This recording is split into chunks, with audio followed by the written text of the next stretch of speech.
Good morning, students. My name is M.S. Somshekar from Nilamika Girls High School, Sarigare.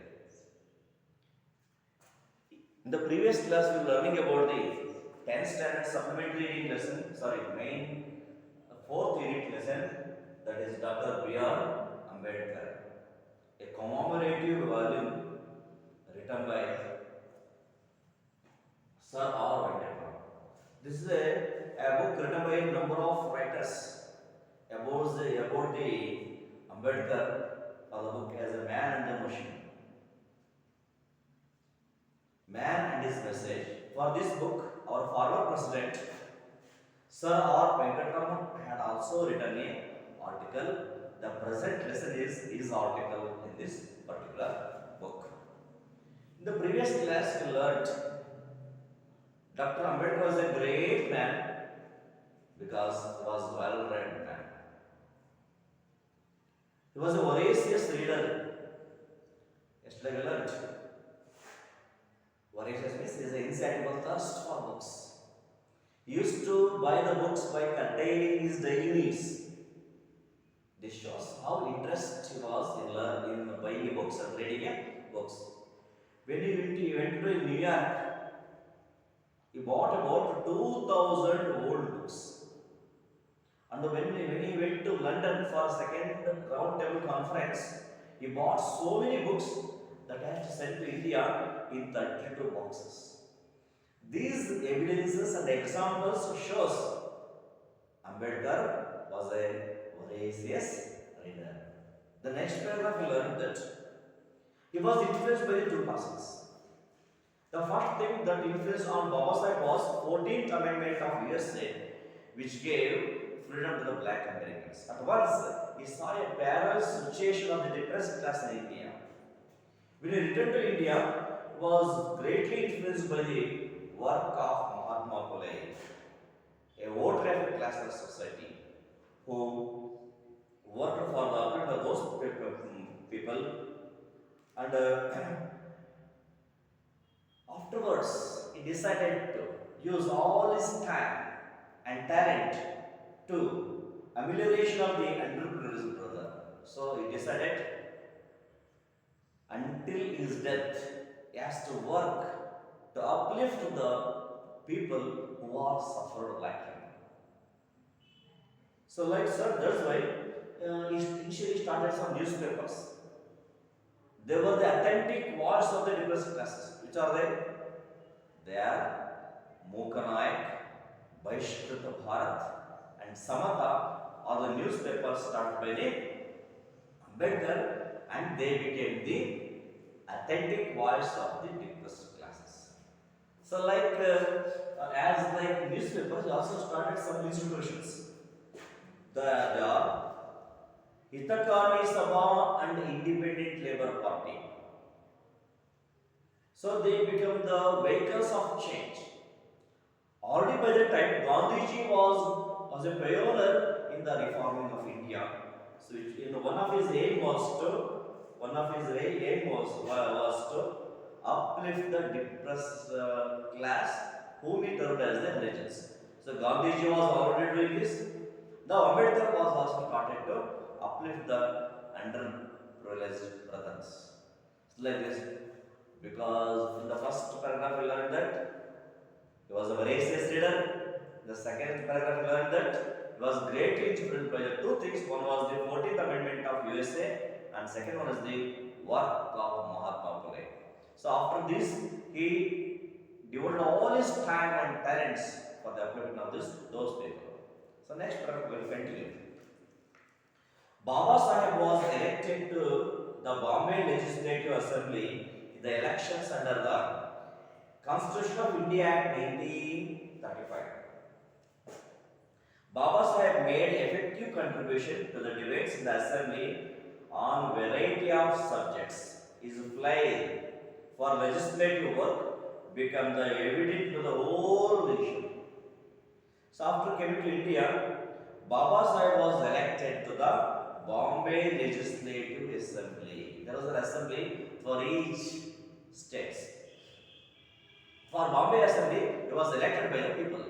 because by the Indian the government, British government in the year 1935, they made an act, the Indian Constitution Act. Under this act, so Indians can represent or participate in the elections, they become the representative of their own constitutions. They are provided this opportunity.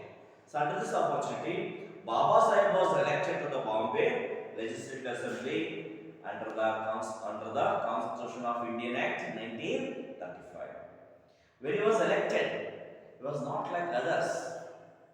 So he made an effective role. Baba Sahib made an effective contribution. He gave a good contribution in the assembly to the debates in the assembly on various subjects. So they raised the different subjects and spoke well. So he spoke to the government. What are the problems of his nativity? What are the problems of the people? He spoke to them. Whenever the subject arose, he made a great contribution to the debates. Like this, he showed himself that he was a fit to become a member of the Legislative Assembly. Not only becoming a member, but also made a contribution in the assembly. So his flair is ability.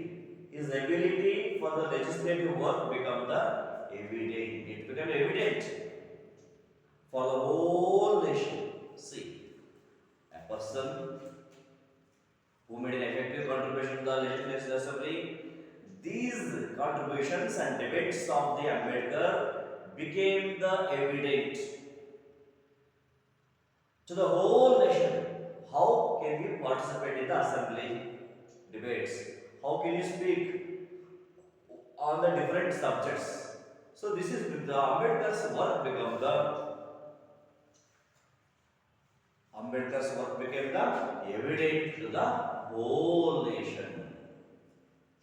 Soon, the Constitution Assembly of India offered Dr. Ambedkar the opportunity to give the most notable and permanent shape to his social philosophy and to his undying faith in the dignity of human beings.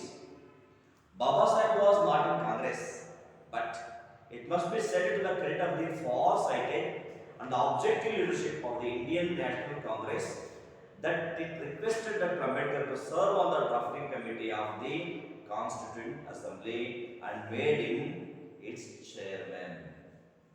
Afterwards, when India got independence, the Indian government was trying to make its own constitution to run the government. Who will build the constitution? Who will write a constitution? There are so many members have been selected. So the Constituent Assembly of India, Constituent Assembly of India offered it has offered Ambedkar. What was the offer? The opportunity to give the most notable and permanent shape. So why was Ambedkar offered to work in a drafting committee? Because it was an opportunity. Working in the drafting committee was an opportunity for Ambedkar to give a most notable, most important and permanent shape. So there was no permanent shape for Indian society in the government. So if he offered this post to Ambedkar, definitely he will make a notable contribution and also give a permanent shape to his social philosophy. What is social philosophy? Equality among all, irrespective of caste and religion. That was the social philosophy.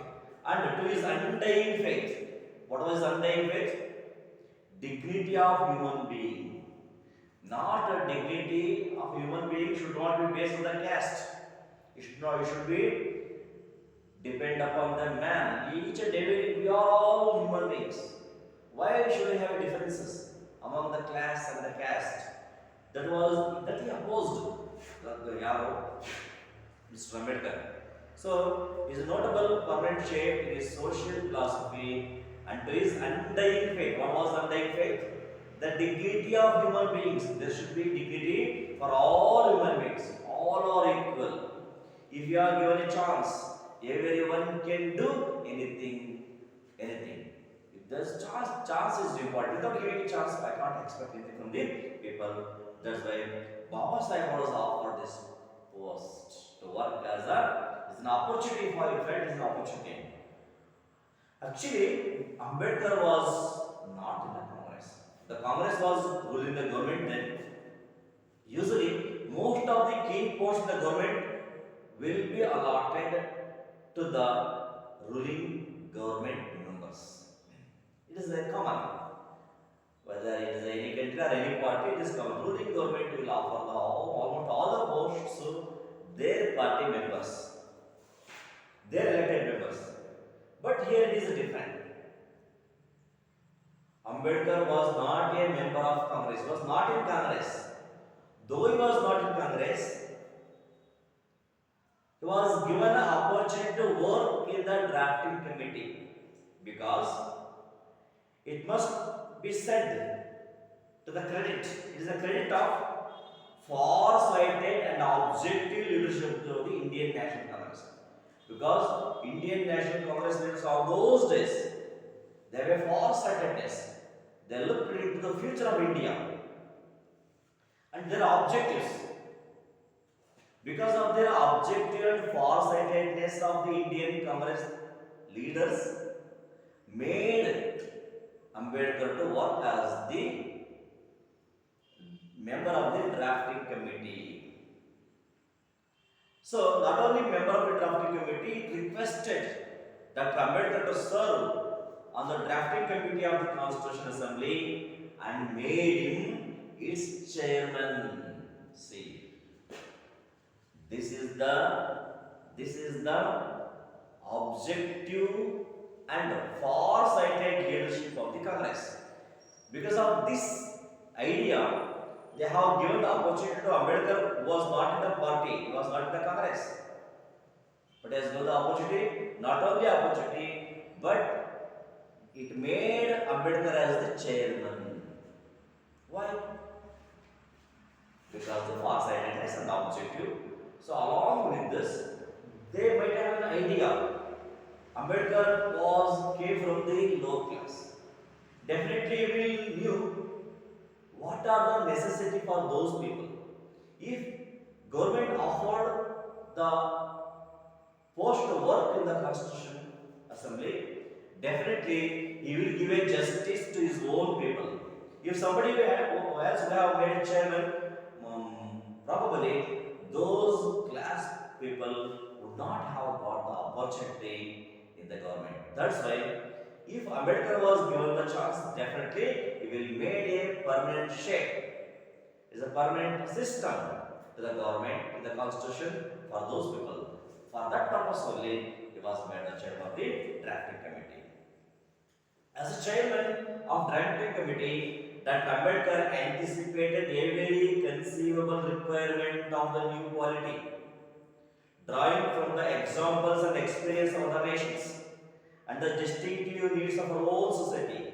He raised brick by brick the magnificent edifice which now stands as a fundamental rights in the Constitution of India. There were, of course, other members of the committee like Alladi Krishna Swami Iyer, K.M. Munshi, and N. Gopala Swami Iyengar, who also have made a vital contribution to the process of constitution making. But if there is one person who will be remembered as the pilot of various provisions of the Indian Constitution, it will be surely be Dr. Ambedkar. It devolved on Ambedkar to explain with a combination of tact and frankness and utmost patience the meaning and scope of different provisions of the drafting constitution. He had the rare gift of unraveling the most complicated legal concept in a language which a layman can understand. Dr. Ambedkar, aided by the indefeatable constitutional advisor B.N. Rao, performed this task matchlessly. See, the Congress made him the chairman and given him the opportunity to work in the drafting committee of the Constitution. And also he made it some chairman. As the chairman, what he has done? Dr. Ambedkar anticipated every conceivable requirement. So think as he thought, what are the requirements of our society? What are requirements of our own country? He first he thought, what are those conceivable, the thinkable requirements for our new policy? What should be there in your new policy of the government? What should be there and what should not be there? First he thought about this. As the chairman of the drafting committee, he first thought about the anticipated, expected. What are the new conceivable requirements of our own government? So drawing from the example and experience of the other nations. So the whole constitution was not written of our own. There already existed democratic countries were there, like England, Japan, America. So many system kind of government were there, democratic systems. So they went there and studied their constitution. What were their constitution? So if they are good, they have chosen the best of their constitutional things and changed the examples and experiences of other nations and the distinctive needs of our own society. They thought if we brought directly to our constitution, if it matches to our society or not. If it doesn't match us, if they made some differences, some little bit change to match to our own country, own society, like this. He raised brick by brick. Sir, brick by brick we will build a great building. The same way, sir, one examples from each and every country which have their democratic policy. They read all the constitutions. They brought some examples and experience of the other countries and raised brick by brick. The magnificent edifice. The magnificent edifice means system. They made a very big system. There's a constitution not easy. It's a very big system. Constitution is a very big system. He brought now stands as the fundamental rights. Now stands as the fundamental rights in the Constitution of India. So all these things were included in the Constitution as a fundamental rights. So what are the rights the people should have? So they are put in the fundamental rights. There are of course other luminaries. No one should not think that Ambedkar was the only person who made this great thing. No. Ambedkar was one of the greatest person who wrote a contribution, who made a great contribution to the constitution. But along with him, so many great luminaries also there. Great people also there, like Alladi Krishna Swami Iyer, K.M. Munshi, and N. Gopala Swami Iyengar. So there are some other luminaries, other great members are also there in the Constitution Committee. Along with Ambedkar, there are so many great people who are there, like Alladi Krishna Swami Iyengar, K.M. Munshi, N. Gopala Swami Iyengar, who had also made a vital contribution. They also made a great contribution to the process of constitution making. In the constitution making, so many people worked along with Ambedkar, K. Munshi, Alladi Krishna Swami Iyengar, and Gopala Swami Iyengar, so Nijalingappa, so many great people were there. They worked in the system. They have made a great contribution in writing the process of constitution making. But though there are great luminaries, but there is a one person who is the pilot, captain of the team. That was, you will be remembered as the pilot of various provisions of Indian Constitution. It will be surely, it was none other than that pilot or the great committee members for that team. The head of the committee, the pilot of the system was surely Dr. B. R. Ambedkar. It developed on Dr. Ambedkar to explain with a combination of tact and frankness So he explained the constitution to the assembly, what he has written, what are the provisions he has given in the constitution. He made a explain with a combination of tact and frankness and utmost patience, with a lot of patience, he explained to the assembly. The meaning and scope of the different provisions. What is the meaning? What are the scopes of different provisions of the draft constitution? What are there in the draft constitution? As on draft of constitution, what are the provisions? What are its scope? What is the meaning? He had the rare gift of unraveling. He had the rare gift. He had a rare gift. Unraveling the most complicated legal concepts in a language which layman can understand. He not only explained, but in a he explained the constitution to the assembly in a language that a common man can understand. In such a simple language he explained, each and every can easily understand. So that kind of language he used. So it's a very tactfully he done this job. Dr. Ambedkar aided is helped by the indefeatable constitution advisor. He had an advisor with him. Who was this advisor? B.N. Rao. B.N. Rao was an advisor for the constitution making for Dr. Ambedkar, who followed this task matchlessly. So, but he done in a different way, but Ambedkar was done in superbly with a common man can understand in a used in such a sense in that language, but meaningfully, so that can be easily understood by everybody in such a way. He explained the meaning and scope of the constitution to the assembly. Next paragraph. That Ambedkar had a clear perception of the mutuality of the three pillars of the state. Perception, ability to see. Say, he clearly understood. Clear perception. What should be clear? What is clear? Mutuality. There should be between the three pillars of the state. Which are three pillars of the state?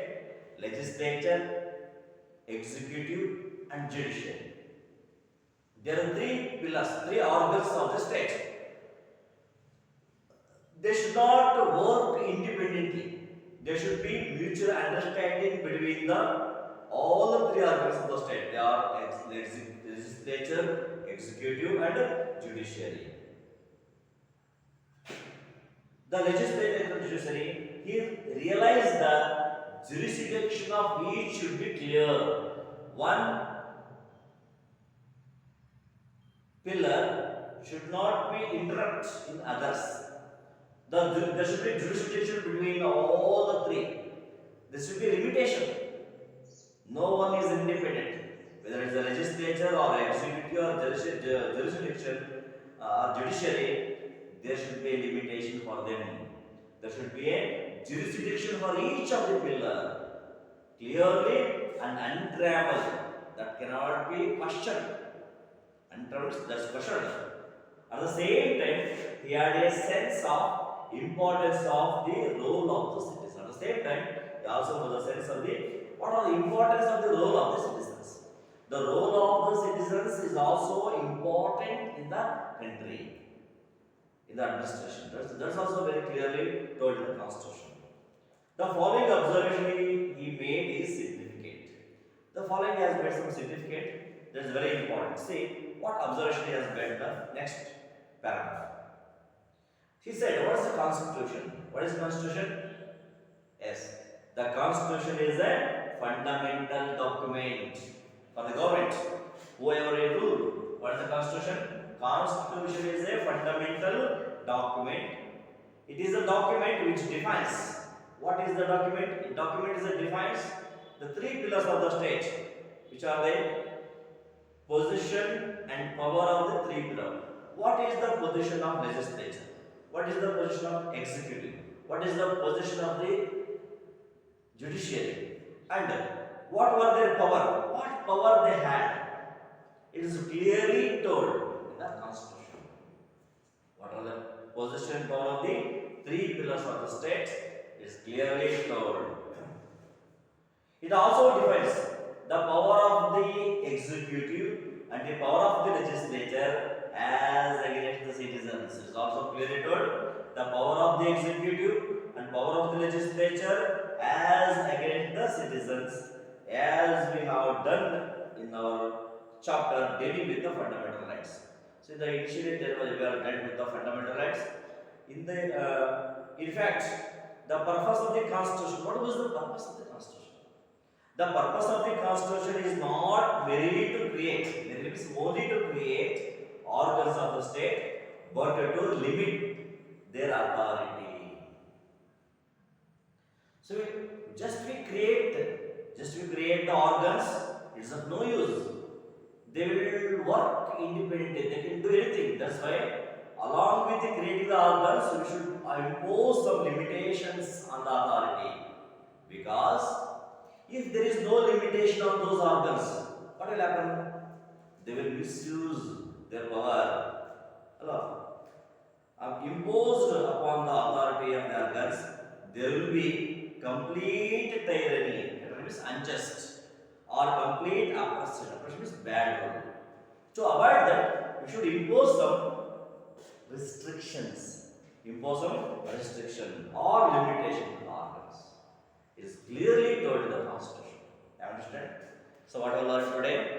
Today we have learned that Baba Sahib was elected to the Bombay Legislative Assembly under the 1935 Act, Indian Act. So when he was elected, he made a great contribution in debate in the assembly that became evident to the whole nation. The next paragraph we learned that seeing his ability in the legislature, Dr. B.R. Ambedkar was elected to the drafting committee and also made its chairman. It is because he had a faith of dignity of human being and social philosophy to give justice to this farsightedness and object leadership of the Congress leaders made Ambedkar as the chairman of the drafting committee. The next we learned that as a chairman he worked great. He not only created of his own, he drawn from the example and experience of the other countries and he changed them into our nativity as our requirement. By brick by brick, we made a great magnificent edifice of our Indian Constitution.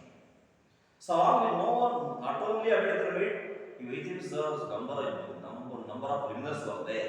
Among them, Gopalakrishna Iyengar, K.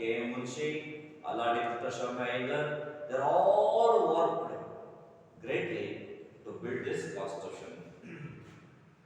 But the pilot of this constitution work was surely Dr. B.R. Ambedkar.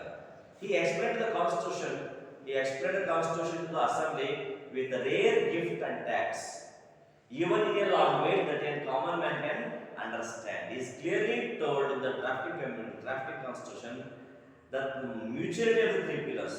What are three pillars of the state? Yes, legislature, executive, and judiciary. He said, what are their power? What are the limitations as clearly told? And also, we said, what is the constitution? What is the constitution? Constitution is a fundamental document. It defines. It's a document which defines the position and power. What is the position and what is the power of the three pillars of the state? They are executive, judiciary, and legislature. And also defines the power of the legislature and the executive. Legislature are against the citizens, as you done in the chapter. The purpose of the constitution, we have already also said, the purpose of the constitution is not only to create the organs, but to limit their authority. Why? Because if no limitation was imposed on them, there will be complete tyranny and complete oppression. Bad rules, complete unjust. There will be no justice for the people. Everywhere there is a bad rule. For that purpose only, he imposed a limitation on the three organs of the state. I understand? Okay. Tomorrow we will continue the lesson. Thank you.